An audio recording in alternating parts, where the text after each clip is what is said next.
Hi friends, welcome to RS all rounder. இன்னைக்கு நம்மளோட YouTube சேனலில் ரொம்பவே சட்டுன்னு செய்யக்கூடிய தயிர் ரெசிபி தாங்க செய்ய போகிறோம். இந்த ரெசிபி செய்யறதுக்கு மேக்ஸிமம் 10 நிமிஷம் தாங்க ஆகும். டேஸ்ட் ரொம்பவே சூப்பராக இருக்குங்க. பிகினர்ஸ்லாம் இந்த ரெசிபியை தாராளமாக ட்ரை பண்ணலாம். இது இட்லி, தோசை, சப்பாத்தி எல்லாத்துக்குமே ரொம்ப ஆப்டாக இருக்குங்க. ரொம்ப சிம்பிளாக ரொம்பவே சட்டுன்னு செய்யக்கூடிய ஒரு ரெசிபி. இப்போ வாங்க இந்த ரெசிபியை எப்படி செய்யலாம்னு சொல்லிட்டு வீடியோக்குள்ளே போய் பார்க்கலாம். இந்த ரெசிபி பண்ணுறதுக்கு நான் இன்னைக்கு 1 கப் தயிர் எடுத்திருக்கேன். நல்லா கெட்டி தயிரை எடுத்துக்கோங்க. அதே சமயம் தயிர் புளிச்சிருக்க கூடாது, நல்லா ஃப்ரெஷ்ஷான தயிரை எடுத்துக்கோங்க. அப்போதான் இந்த ரெசிபிக்கு ரொம்பவே நல்லா இருக்கும். இப்போ இது கூடவே 1/2 டீஸ்பூன் மிளகாய் தூள் ஆட் பண்ணிக்கிறேன்.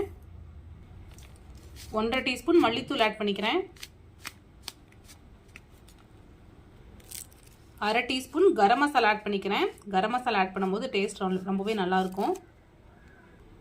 தேவையான அளவு உப்பு ஆட் பண்ணிக்கிறேன். 1/4 டீஸ்பூன் மஞ்சள்தூள் ஆட் பண்ணிக்கிறேன்.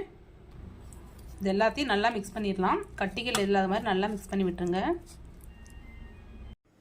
பாருங்க, இந்த அளவுக்கு நல்லா மிக்ஸ் பண்ணியாச்சு. இப்போ இது ஒரு பக்கம் இருக்கட்டும். ஒரு பேனில் 2 டீஸ்பூன் ஆயில் ஆட் பண்ணியிருக்கேன். எண்ணெய் நல்லா சூடாகட்டும். எண்ணெய் நல்லா சூடாயிடுச்சு. இப்போ இது கூடவே 1/2 டீஸ்பூன் கடுகு, 1/2 டீஸ்பூன் ஜீரகம் ஆட் பண்ணிக்கிறேன். கடுகு நல்லா பொரியுது. இப்போ இது கூடவே ஒரு மீடியம் சைஸ் வெங்காயத்தை பொடியாக கட் பண்ணியிருக்கேன். அதையும் ஆட் பண்ணிக்கிறேன். வெங்காயம் வதங்குறதுக்காக கொஞ்சமாக உப்பு ஆட் பண்ணிக்கலாம். இது கூடவே ஒரு கொத்து கருவேப்பிலை ஆட் பண்ணிக்கிறேன். வெங்காயத்தை நல்லா வதக்கி எடுத்துக்கலாம்.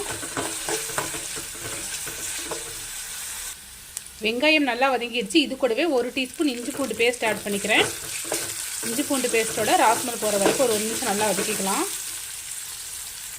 இஞ்சி பூண்டு பேஸ்ட்டோட ராஸ்மல் போகிற வரைக்கும் நல்லா வதக்கியாச்சு. இப்போ இது கூடவே மிக்ஸ் பண்ணி வச்சுருக்கிற தயிர் ஆட் பண்ணிக்கலாம்.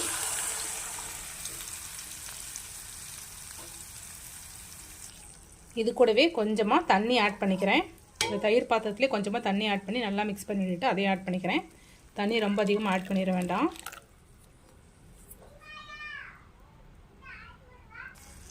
இது எல்லாத்தையும் நல்லா மிக்ஸ் பண்ணி விட்டுலாம். செக் பண்ணி பார்த்துட்டு உப்பு உங்களுக்கு தகுந்த மாதிரி ஆட் பண்ணிக்கோங்க. இப்போ அடுப்பை மீடியம் ஃப்ளேமில் வச்சுக்கிட்டு நல்லா சுண்ட விட்டு எடுத்துக்கோங்க. நம்ம ஆட் பண்ணிக்கிற தண்ணியில் நல்லா சுண்டி சைடில் நல்லா எண்ணெய் பிரிஞ்சு வரணும். அது வரைக்கும் நல்லா சுண்ட விட்டு எடுத்துக்கோங்க. உங்களுக்கு எந்த அளவுக்கு திக்னஸாக வேணுமோ அந்த அளவுக்கு நல்லா சுண்ட விட்டு எடுத்துக்கோங்க. பாருங்கள், நம்ம ஆட் பண்ணிட்டு தண்ணியில் நல்லா சுண்டி எந்த அளவுக்கு ட்ரை ஆகி வந்திருக்குன்னு சொல்லிட்டு சைடில் நல்லா எண்ணெய் பிரிஞ்சு வர ஆரம்பிச்சிருச்சு. அவ்வளோதான் ஃப்ரெண்ட்ஸ், நம்மளோட தயிர் ரெசிபி சூப்பராக ரெடி ஆயிடுச்சு. டேஸ்ட் ரொம்பவே சூப்பராக இருக்குங்க. இட்லி, தோசை, சப்பாத்தி எல்லாத்துக்குமே சைடிஷாக யூஸ் பண்ணிக்கலாம். ஸோ கண்டிப்பாக ஒரு முறை ட்ரை பண்ணி பாருங்கள்.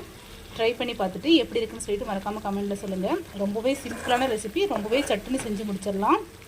இது மாதிரி simple recipes and lunch box recipes videos நம்மளோட சேனலில் ரெகுலராக அப்லோட் பண்ணுவோம்.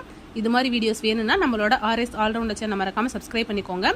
இந்த வீடியோ உங்களுக்கு பிடிச்சிருந்தா லைக் பண்ணுங்கள், கமெண்ட் பண்ணுங்கள், மறக்காமல் உங்களோட ஃப்ரெண்ட்ஸ்க்கு ஷேர் பண்ணிக்கோங்க.